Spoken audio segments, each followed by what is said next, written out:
નમસ્કાર મિત્રો, આજે આપણે કાવ્ય પ્રકાશમાં આચાર્ય મમ્મટે આપેલ જે મંગલ શ્લોક છે એ મંગલ શ્લોક વિશે ચર્ચા કરીશું.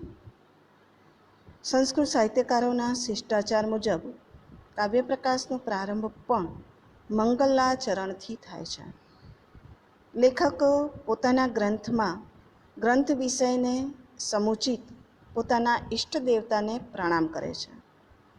સામાન્યતયા સાહિત્યકારો કે કવિઓ કોઈ પણ દેવતાના એટલે કે પોતાના જે ઈષ્ટદેવ હોય એ ઈષ્ટદેવના મહિમાનું વર્ણન કરે અને એમની પાસેથી શુભની આકાંક્ષા સેવે છે.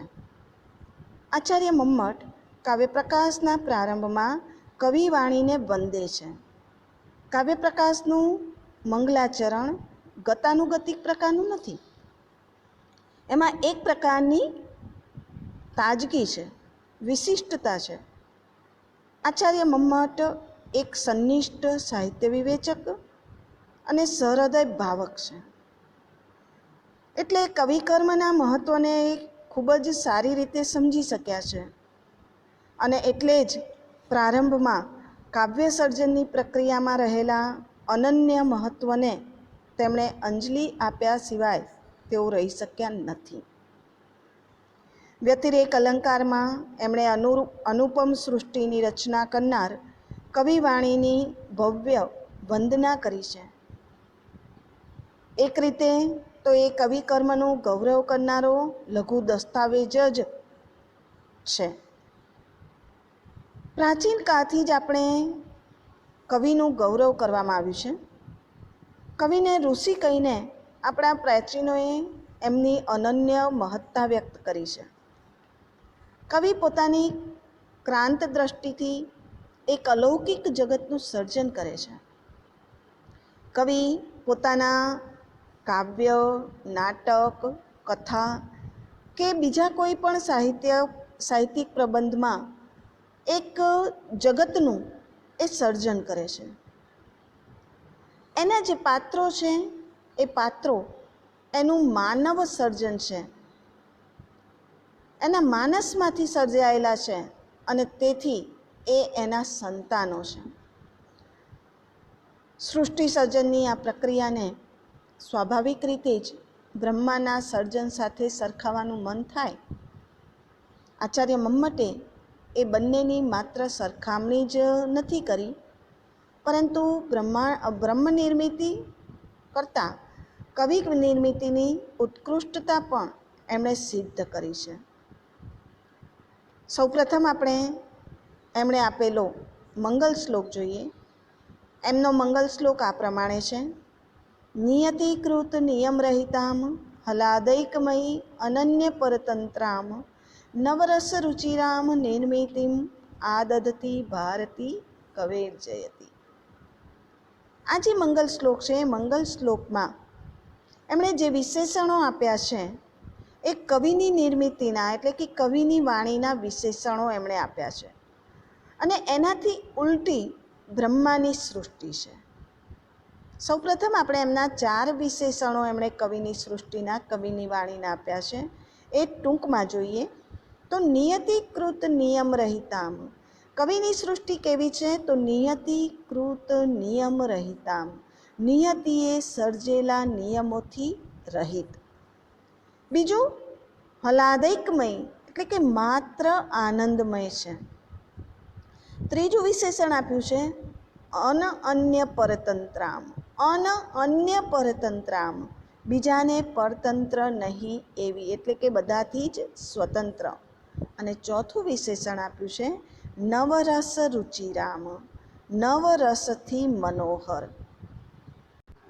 અહીં ગ્રંથમાં કાવ્ય વિષયની ચર્ચા હોવાથી કવેર ભારતી કવિની વાણી યોગ્ય દેવતા ગણાય અને એ માટે તેઓ અહીં ઈષ્ટ દેવતા પણ છે.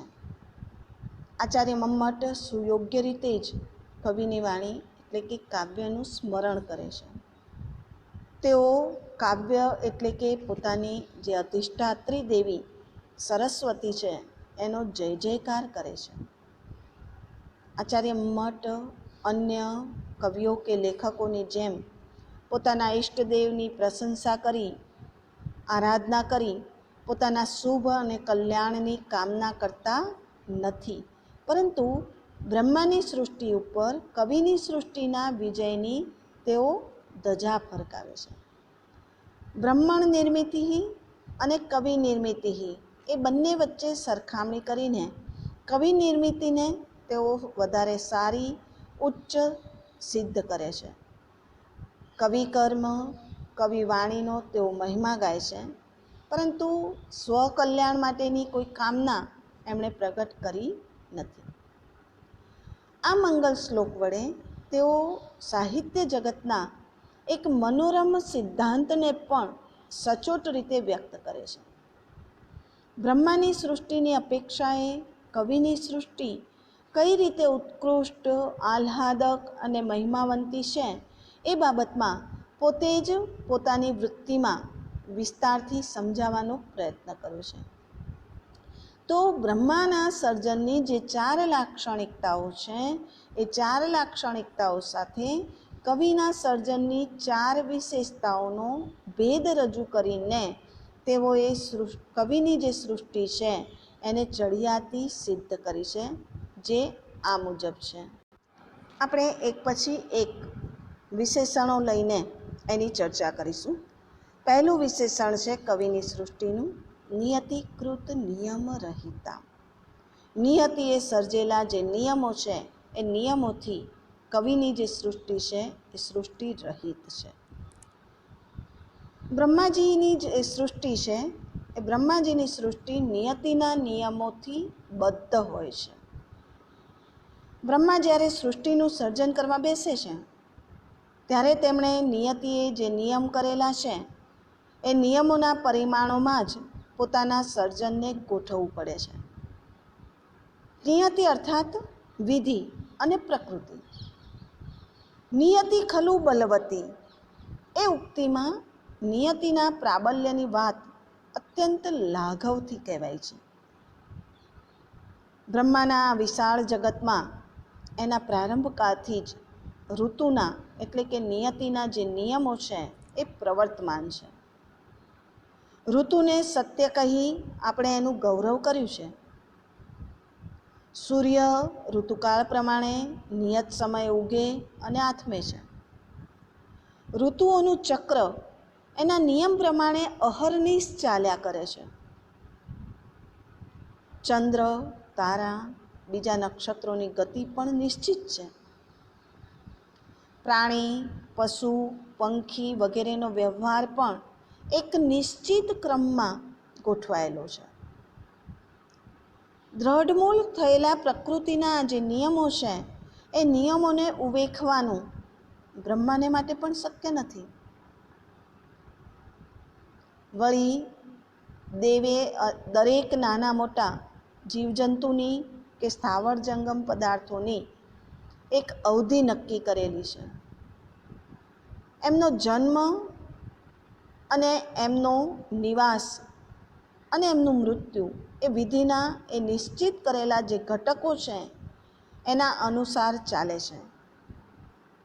એટલે બ્રહ્માએ જગતનું સર્જન કરતી વખતે પ્રકૃતિ અને વિધિના આ નિયમોને સતત ખ્યાલમાં રાખીને એની મર્યાદામાં રહીને એમને કામ કરવું પડે છે.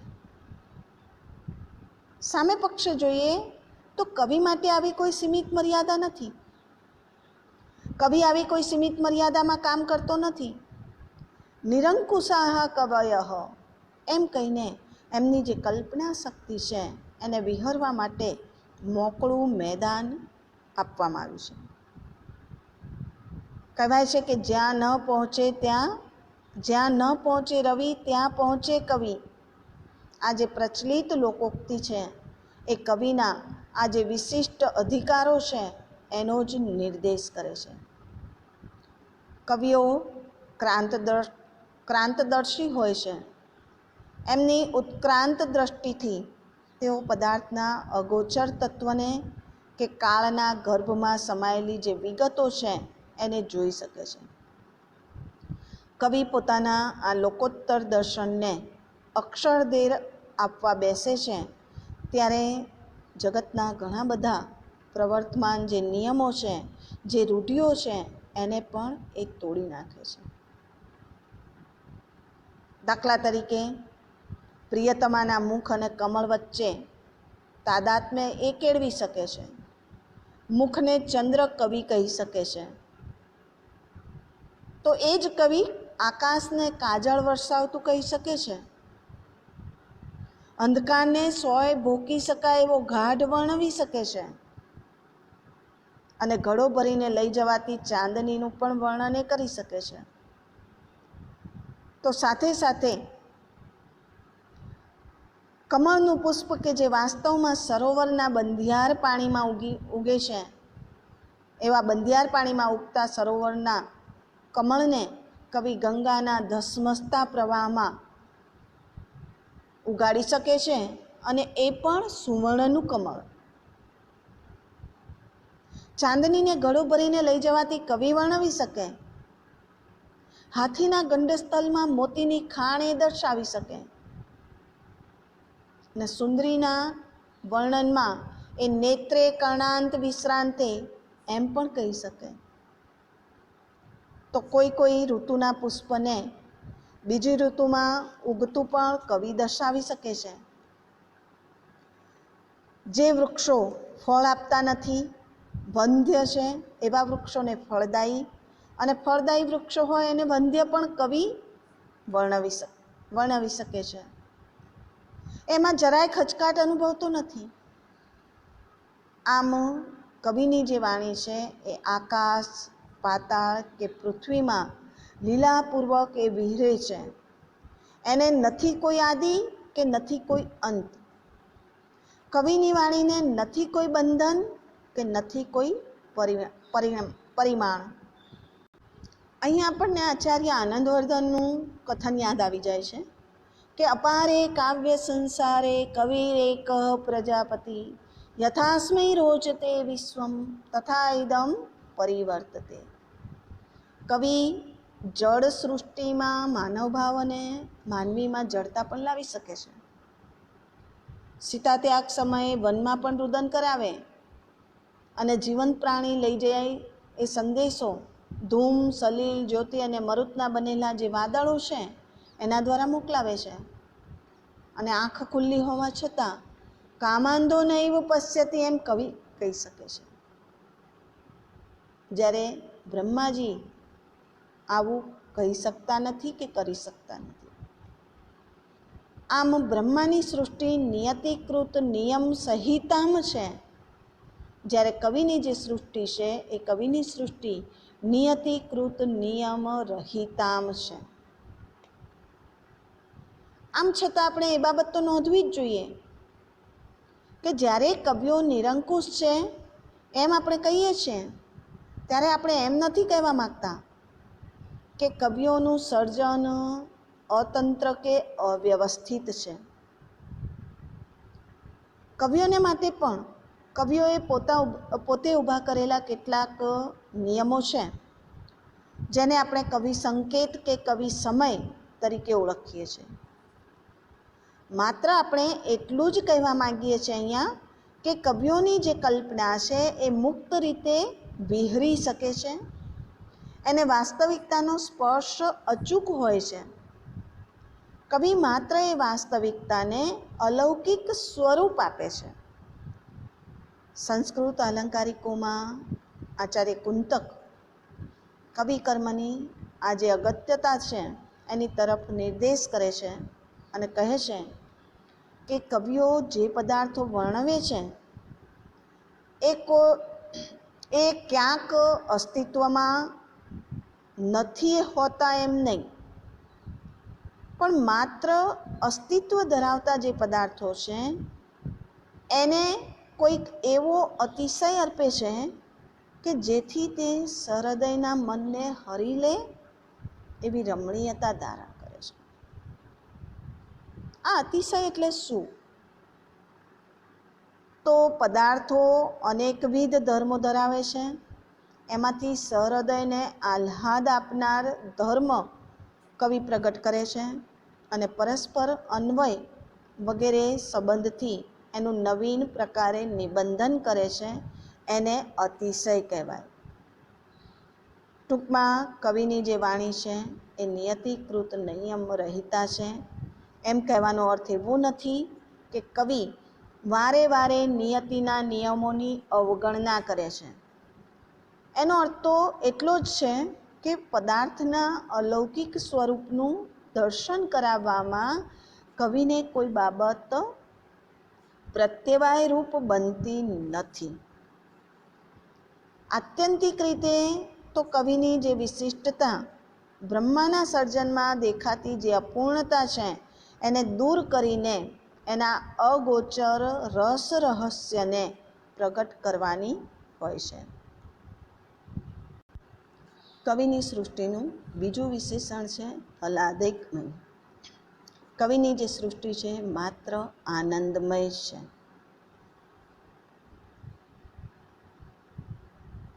કવિની સૃષ્ટિ એકમાત્ર આનંદ સ્વરૂપ છે. એમાં નિરૂપાયેલા દુઃખો અને કારુણ્ય પણ આનંદ વસાય છે. જ્યારે બ્રહ્માનું જે જગત છે એ કેવું છે? વૃત્તિમાં કહ્યું છે કે સુખ દુઃખ મોહ સ્વરૂપા. એટલે કે બ્રહ્માનું જે જગત છે એ ત્રિગુણાત્મક છે. એમાં સત્વ, રજસ અને તમસ ગુણ રહેલા છે અને 3 ગુણોથી બનેલું આ જગત છે. અને એમાંથી અનુક્રમે સુખ, દુઃખ અને મોહ જન્મે છે. આ જે જગત છે એની રચના પ્રકૃતિમાંથી થઈ છે અને આ પ્રકૃતિ ત્રિગુણાત્મિકા છે. અને એટલે એ પ્રકૃતિના ફળ સ્વરૂપ આ જે જગત છે એ જગતમાં પણ પ્રકૃતિના જે સુખ, દુઃખ, મોહ વગેરે જે ગુણો છે એ ગુણો આવે જ. આ જગતમાં ડગલે ને પગલે હર્ષ, શોક, વિષાદ, વ્યથા, ઈર્ષા, અસૂયા વગેરે અનેક વિટંબણાઓ જોવા મળે છે. કવિ ભર્તૃહરિ જગતના આ અકળ સ્વરૂપને ખૂબ સંવેદનશીલ શબ્દોમાં વ્યક્ત કરે છે અને કહે છે કે ન જાને સંસારઃ કિમ અમૃતમય કિમ વિસ્મય. ભર્તૃહરિ જેવા જ્ઞાની આત્માને જો આ જગત વિસ્મય છે કે અમૃતમય છે એની સમજણ ન પડતી હોય તો સામાન્ય વ્યક્તિની તો કોઈ હેસિયત જ નથી કે આ જગતને સમજી શકે. જ્યારે સામે પક્ષે જોઈએ તો કવિના જગતમાં આવો કોઈ વિકલ્પ નથી. એ સૃષ્ટિ, કવિની જે સૃષ્ટિ છે એમાં નિરૂપાયેલો કરુણ રસ હોય તો એ કરુણ પણ આનંદમાં જ પરિણમે છે. કાવ્ય વાંચતો ભાવક જે છે એ કાવ્યમાં નિરૂપાયેલા રસ સાથે તાદાત્મ્ય અનુભવે છે. એની જે લાગણીઓ છે એ લાગણીઓનું ઉર્ધ્વીકરણ થાય છે અને એટલે જ કાવ્યનો કરુણ રસ હોય તો એ કરુણ પણ આસ્વાદ્ય બની રહે છે. જગતના સાહિત્યમાં કરુણ કાવ્યો એ વિશેષ લોકપ્રિય બન્યા છે. એનું કારણ કાવ્ય જગતની આ ઉર્મિઓના ઉર્ધ્વીકરણની ક્ષમતા જ હોય એમ લાગે છે. કવિની વાણી જે સર્જન કરે છે એમાં એને બીજા કશાના ઉપર કોઈ પણ આધાર રાખવો પડતો નથી. શબ્દો જાણે કે હું પહેલો એવી અહમહિમિકાથી કાવ્યદેહે ગોઠવાઈ જાય છે અને અર્થ જાણે કે એમાંથી અનાયાસે સ્ફુરે છે. અને આથી જ મહાકવિ ભવભૂતિ કવિની વાણીને અંજલિ આપતા કહે છે કે ઋષિણામ પુનરાદ્યાનામ વાચમ અર્થો અનુધાવતી. આમ કવિની જે વાણી છે એનું સર્જન અનાયાસ અને અપરાધીન છે. જ્યારે સમર્થ સૃષ્ટા જે બ્રહ્મા છે એ બ્રહ્માને તો એમના સર્જનમાં ઘણી બધી બાબતો ઉપર આધાર રાખવો પડે છે. વૃત્તિમાં મમ્મટે કહ્યું છે કે પરમાણુ આદિ ઉપાદાન કર્માદિ સહકારી કારણ પરતંત્ર. પરમાણુ આદિ ઉપાદાન કારણ અને કર્મ આદિ સહકારી કારણોને અધીન છે આ બ્રહ્માની સૃષ્ટિ. જે નૈયાયિકો છે એ નૈયાયિકો અને વૈશેષિકોના મતે આ જે જગત છે જગતની ઉત્પત્તિ એ પરમાણુમાંથી થઈ છે. એ પરમાણુઓનો સંયોગ થતાં થતાં ક્રમે ક્રમે આ જગત ઉદ્ભવ્યું. એટલે પરમાણુઓ એ આ જગતનું ઉપાદાન કારણ છે. સૃષ્ટિનું અનિવાર્ય ઘટક તત્વ એ ઉપાદાન કારણ અને એનો સંયોગ કરાવનારા ગુણ કે ક્રિયા એ સમવાય કારણ અને એમાં સહાયક એવી બાબતો તે સહકારી કારણ.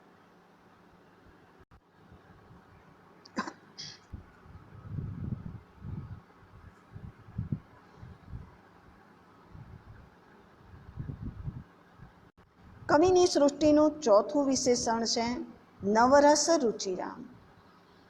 બ્રહ્માની જે સૃષ્ટિ છે એ બ્રહ્માની સૃષ્ટિમાં 6 રસો છે.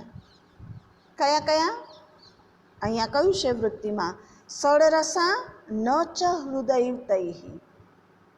6 રસો અને એ પણ આનંદ આપનાર તો નહીં જ. બ્રહ્માની સૃષ્ટિ 6 રસોવાળી છે.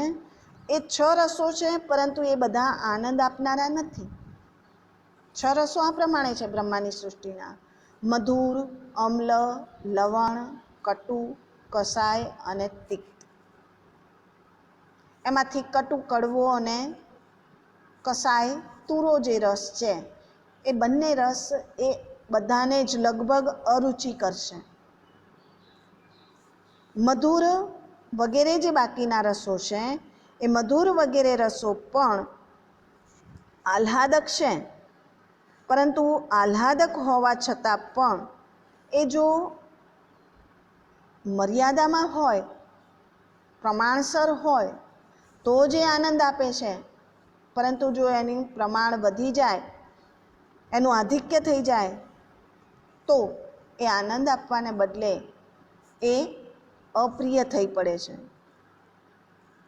જ્યારે કવિની જે સૃષ્ટિ છે એ કવિની સૃષ્ટિમાં 9 રસો છે: શૃંગાર, હાસ્ય, કરુણ, રૌદ્ર, વીર, ભયાનક, બીભત્સ, અદ્ભુત અને શાંત. આવા 9 રસોથી મનોહર એવી કવિની સૃષ્ટિ છે. આ 9 રસોનું ઔચિત્ય અનુસાર નિરૂપણ કરવામાં આવ્યું હોય તો એ ભાવકને આનંદ આપનાર બની રહે છે. પરંતુ જો ક્યાંક આ રસોનું આધિક્ય પણ હોય તો એ આધિક્ય પણ આનંદ આપનારું જ બની રહે છે, એ અકળાવનારું બની રહેતું નથી. અને એ કવિની સૃષ્ટિની ખૂબી છે, વિશેષતા છે.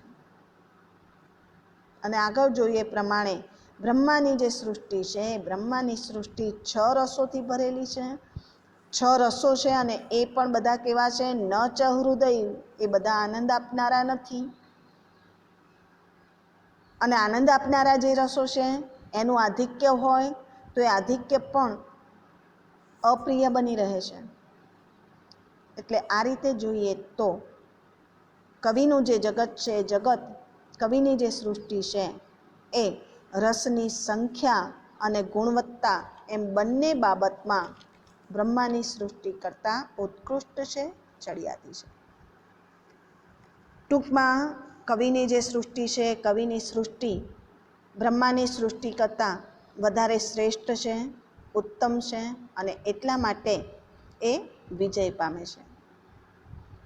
કવિની સૃષ્ટિમાં બ્રહ્માની સૃષ્ટિની જ બધી બાબતો હોવા છતાં તે જાણે કે જુદી જ અને અલૌકિક હોય છે.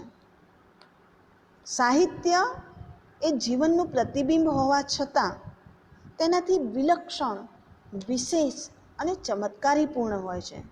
અને એ સિદ્ધાંતને જાણે કે આચાર્ય મમ્મટે અહીંયા રજૂ કર્યો છે.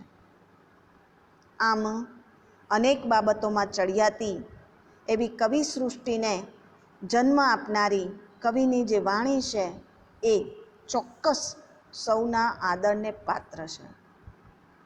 કવિની વાણીનું આ ગૌરવ એ કવિ કર્મનું ગૌરવ છે. કાશ્મીરી બે કવિઓ છે બિલ્હણ અને કલ્હણ, એમણે કવિ કર્મનું ગૌરવ દર્શાવતો એક શ્લોક નિરૂપ્યો છે. અને એની સાથે આપણે સૂર પુરાવતા આપણે પણ કહીશું કે તસ્મૈ નમઃ કવિ કર્મણે, અને અહીંયા આ ટોપિકને આપણે પૂરો કરીશું. અસ્તુ.